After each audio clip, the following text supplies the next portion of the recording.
5 times a day, right? Us women, we cannot pray if we are on our menstrual cycle. So therefore, men can always pray. They're the ones that's why we stand behind them in Salat. We stand behind them because you guys can always lead the prayer. If we're on our period, we can't lead the prayer that day. So we are lower than men. Just think about it. Just think about how men were always the providers, and now all this feminist crap has happened. You know what I mean? We're not, feminism and Islam does not go together, I'll tell you that. And it doesn't mean that we're oppressed. We're not oppressed. We should love to please our husband. Why not? That's a fact. Okay, so here I go. I'm going to read you Surah Ikhlas. I don't know why, because this is just as easy as it is, okay? And I heard you say, oh, we cannot ask questions. Islam is the religion that loves questions, I'll tell you that. We're always asking questions because it's an endless sea of knowledge. It even says in one of the surahs, it says, even if Allah could write what he's about this endless sea of knowledge with the whole ocean by ink of pen, he could still do a whole more ocean and his words will never be exhausted. Here's Ikhlas. Bismillahirrahmanirrahim. Say, He is Allah, who is one. Allah, the eternal refuge. He neither begets nor is born, nor to him is any equivalent. That's it. Just those 6 small verses. He is one. He is not a son of anything. He will not be begotten. When you say begotten, what does that mean? That's because a lot of times the begotten came. This is Allah's favorite verse in the Quran. This is His favorite revelation that He sent down, just short and sweet like that. Because people were trying to refer Him like, oh, Christ is God, for instance. Or, oh, we believe in this idol over here, for instance. The idol worshiping, the worshiping a man, worshiping something that is other than one true God.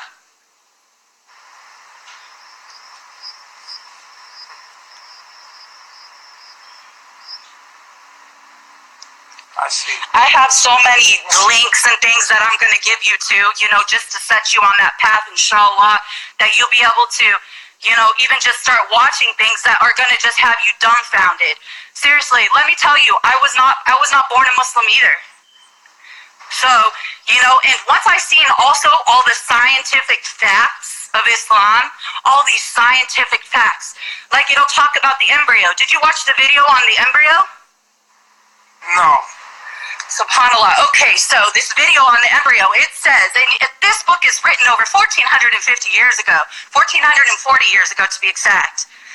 And it says it in the Quran exactly, it's all in Arabic, obviously. And let me tell you something, I kind of pause a minute. Hebrew dialect and the Aramaic dialect which Jesus Christ spoke, it's like both of the two combined became Arabic. And it's such a beautiful, it's so beautiful. Even like 1,000 English words cannot make up for one Arabic word sometimes. Sometimes even as English speakers, we cannot understand what the depth of the word means. So anyways, it talks about how there was a clot. He placed inside the woman a clot. It comes from a drop of sperm, and then it will be a clot. And it's suspended. And it's like a hanger in suspension. Perfectly telling how the woman has an embryo inside of her. Tell me how 1440 years ago, do you think that they had microscopes and the this and the that all these scientists have now? Right. I gotta ask a question. Sure. And the only thing I cannot wrap my mind around is Allah being separate from His creation. I can't. Oh, listen. I don't think He's separate from His creation because He doesn't sleep at all. He's constantly over us. Constantly.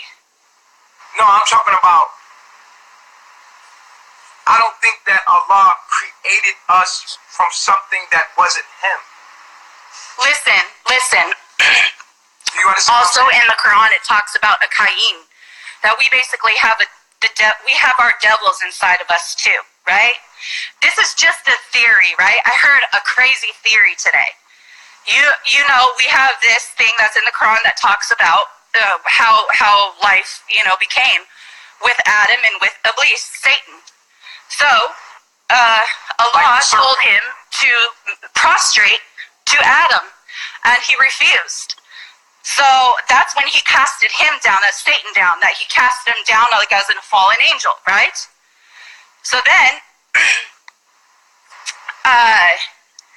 of course, at one point in time too, where Adam and Eve come down, that she goes, right? And Satan, Iblis, we call him Iblis, that he led her into the Eve garden, right? To eat the apple, right? This theory I heard today was that she ate the apple, right? Which implanted the seed inside of her. When she came down, she was pregnant. It's possibly, because she had twins, Cain and Abel, right? And Abel killed Cain. So it was like the devil and the angel, or the good and the bad. And that's like how we were born. It's just a theory, though. It's just a theory.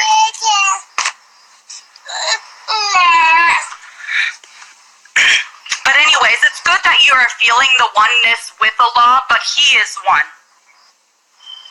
He is one. We hear, we see, and we obey.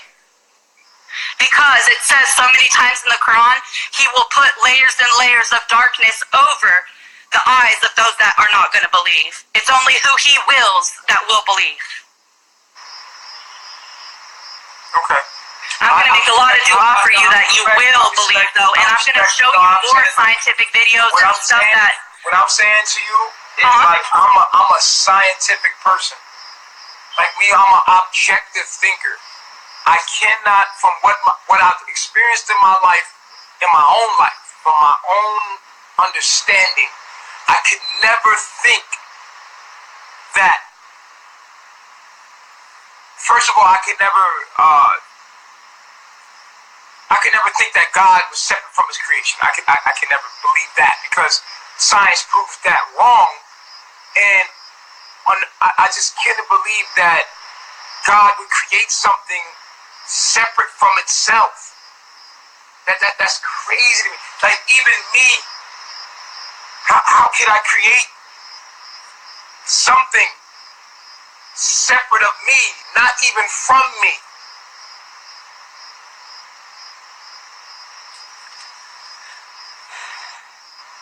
This makes no sense to me. Well, that's because He knew you before you were even in your mother's womb.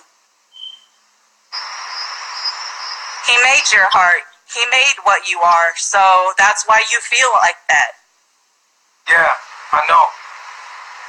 I know. Because He's the one that created your heart. So, of course, when naturally anybody, even atheists, say they're falling off of a building or something, they're going to say, oh my God. We always seek that from our higher power. We know there's something. I became everything. I became everything myself. I became everything. I felt like a tree. I became everything. No one can tell me that we're separate. I became the all. Like, I entered, and all of my knowledge that I have today, I gained it through becoming everything. I literally left my separateness. I left my separateness. What's your mind on what's going to happen with you when you die? Oh, I know exactly what's going to happen when I die. Because I died. So it's kind of hard. You don't believe in an afterlife? It's kind of hard to call it an afterlife when you can't die. So you feel like you're already like in some eternal... dying, what I'm saying is that when you die, you don't die. Like, you call it a spirit. It stays alive. So, like, when you see somebody in a casket and they're laying there, they're not there. When you see somebody in bed sleeping, and they're laying there. They're not there. Their consciousness is somewhere else. Let me tell you another beauty of the Quran and of Islam. Let me finish telling you Sure. what I know is going to happen when you die. When you die, you're going to be taken to judgment. And you're going to be shown your life. And depending on your belief system, or whatever you believe in, it will take a shape and form of what you believe in. Whatever your mind or your subconscious believes in, if you call it Allah, it will be Allah. That will come. So that's like Gnostic, the religion Gnostic. Not agnostic, but Gnostic. I don't know about Gnostic. I don't study no religion. This is what I know from what happened. I don't really know about much about anyone but the Christian, right? But even then, I decoded that. So when you die, you go before the All, the Almighty Oneness, which is the source of what you are. You are not separate of it. You are a piece of it. You are a fractal piece of it, meaning that you're not a drop in the ocean. You're the whole ocean in a drop. You're not one human being. You're all of humanity in one human being. So you go back to your source, and then when in the presence of your source, you judge yourself. And in the presence of your source, you either match the frequency of that source.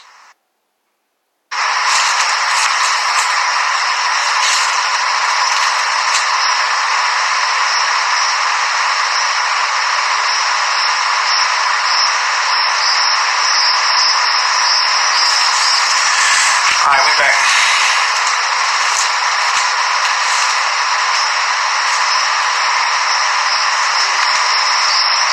It just cut off, y'all.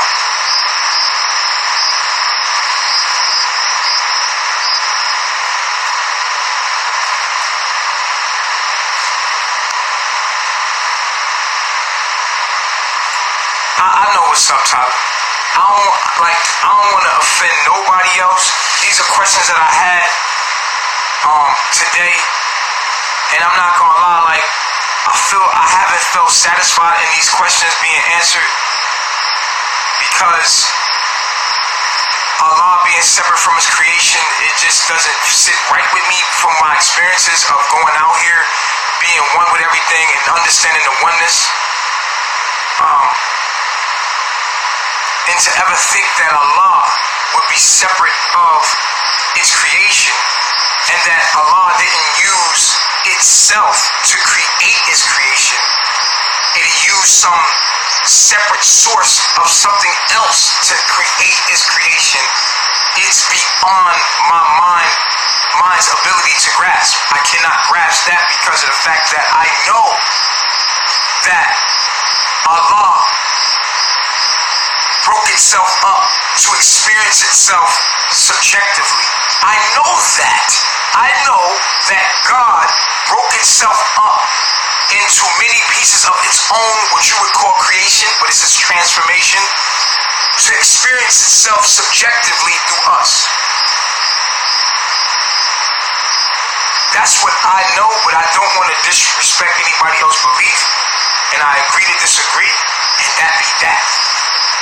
But now that I know, because I didn't know the concept of Allah, and I didn't understand it, that women are below men. She just straight out told me that women are below men in the Quran. They're below them. I'm not in belief that women are below men in that aspect. I believe that the woman is the counterpart of man, is just as equally as valuable as the man. I do not believe that women are below men. I believe that women have a role that is different than men, that they have their own power within their role. And I think that they're equally valuable, but not equal in function. But I cannot ever, because mine is the is the balance between masculine and feminine.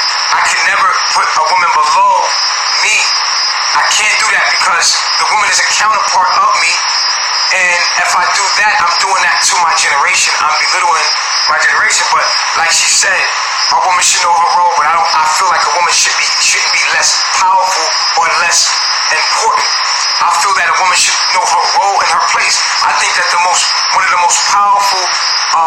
things in this world is being a mother. I believe that one of the most powerful things in this world is the fact that a baby can literally feed off a woman and her only and survive. Like, facts. Like, women are able to feed a grown man and have through slavery, and can sustain life. I think that's super duper powerful.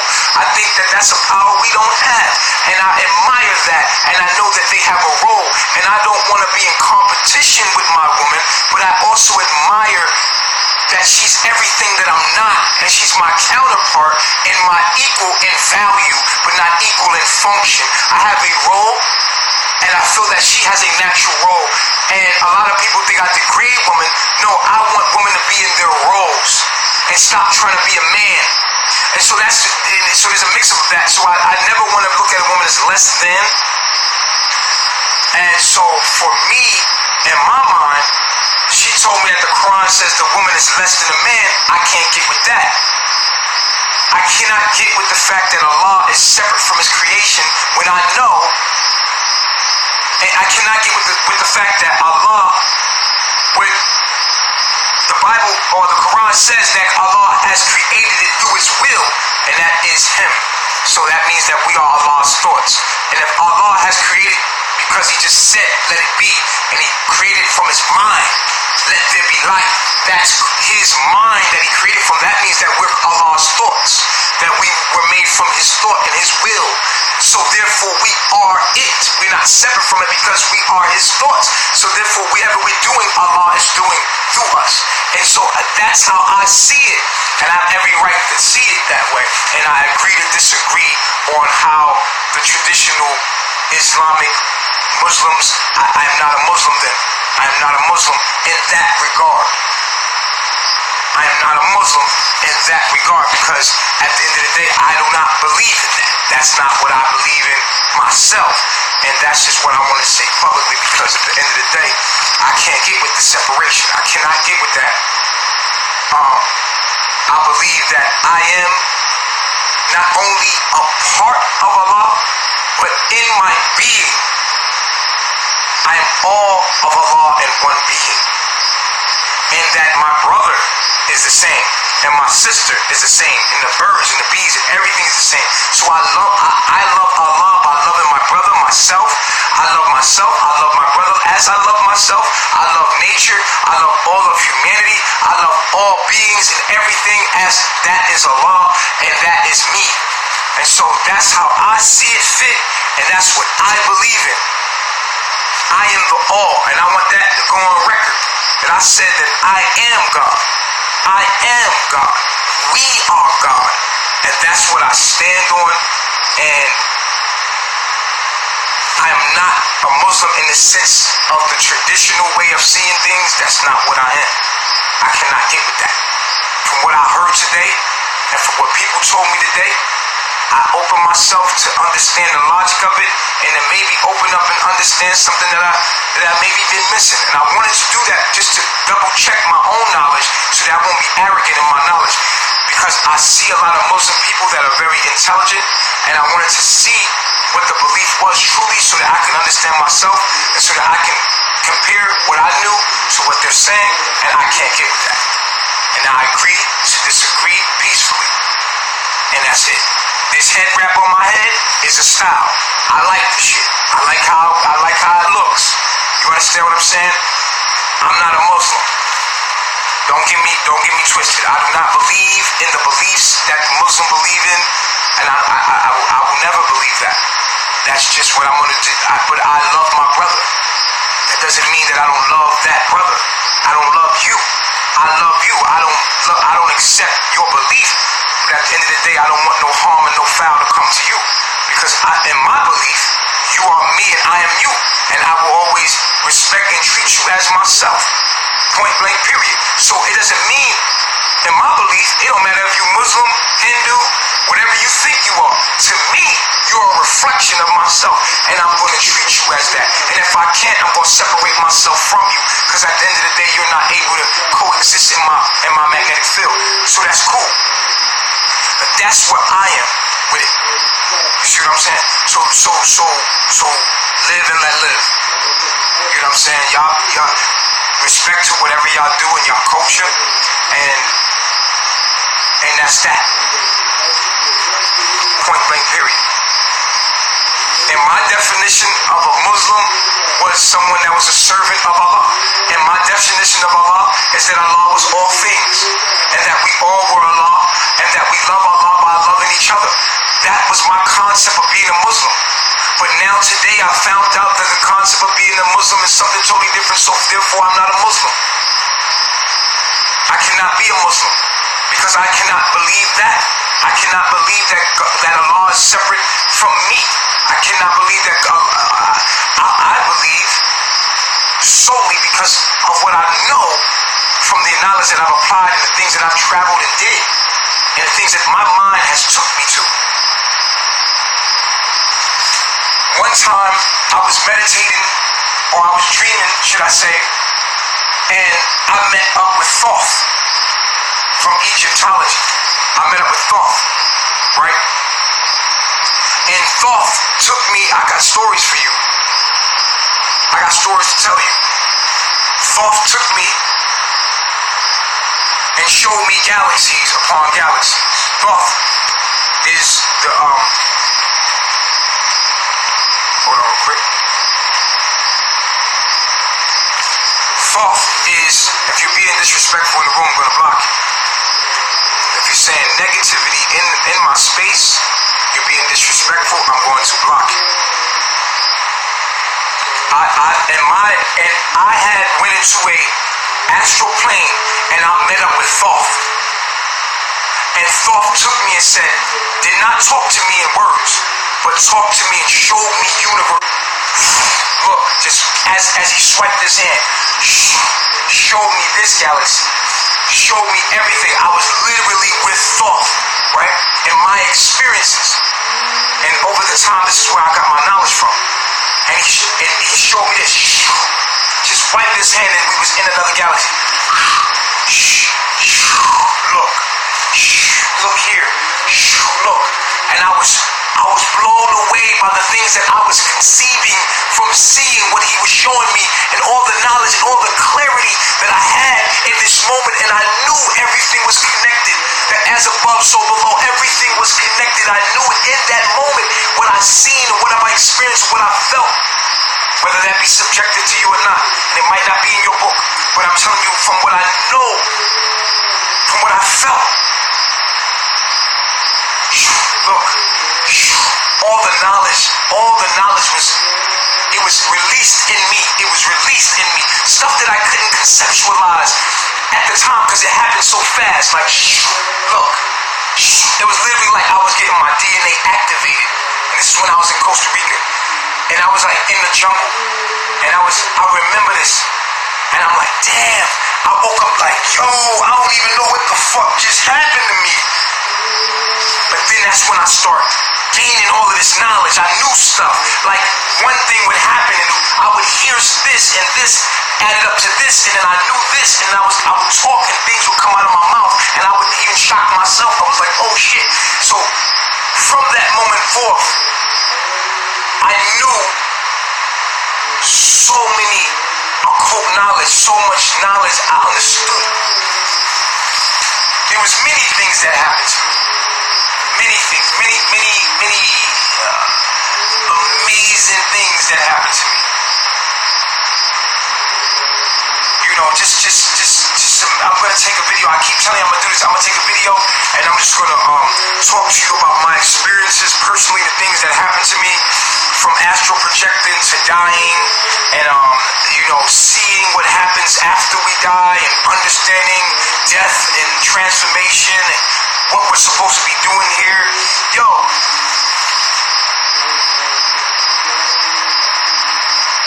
I found all the information and put it together for y'all.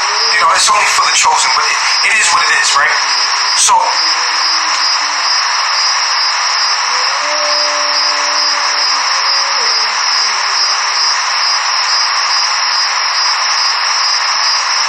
I have a very clear understanding of life. It's very simple, it's very clear, but it's complicated. Why? Because the minds of the people are complicated, and you have to put it together for them in a way that they can get it. So it complicates it, but it's so simple. Everything is if you get rid of God, the concept of God, and you look at everything as you,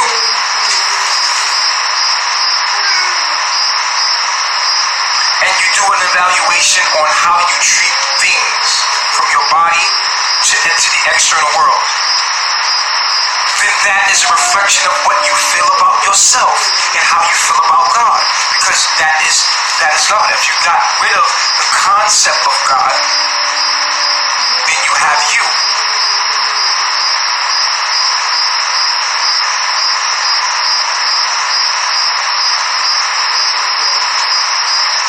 I like Jesus. I like Jesus a lot.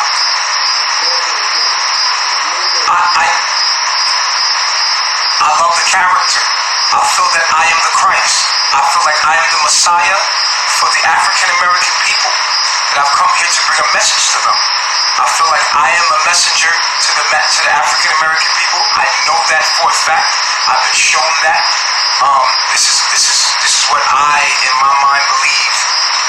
That I am Christos, the Christ, the return of the Christ. Me, I am the messenger that activates the rest of me in others as a frequency called the Christ. And we are here to proclaim the kingdom of God. What that means is to proclaim the mind of God, which means to say that I am God. And look, man, we are God. To tell everybody that they are God, we are God. To proclaim the kingdom is to not only, is to let it be it, let them see it. To create the culture, to create that frequency. That is my job. That is my job. I am the Messiah for the African American people, those that come from the demographic that I've come from. I come to bring the message to the dumb, deaf, and blind, so they have the right. They will not have the right to say that they did not hear the message. They will not have an excuse. At the end of their life cycle, they can't say, I didn't know. So this has to be done, because we're at the end of an age. This has to be done. So I'm not Muslim from the understanding of the Quran. I am not Muslim. I am more Christian than anything, and not from the understanding of the Bible. Not completely, because the Bible is tainted. But the understanding of the Christos, of the Christ, and then beyond that. The closest thing that I can refer to my journey is Jesus. But not white Jesus, but Jesus the consciousness. What Jesus was speaking about, talking about. The message of Jesus. The Christos is the Christ.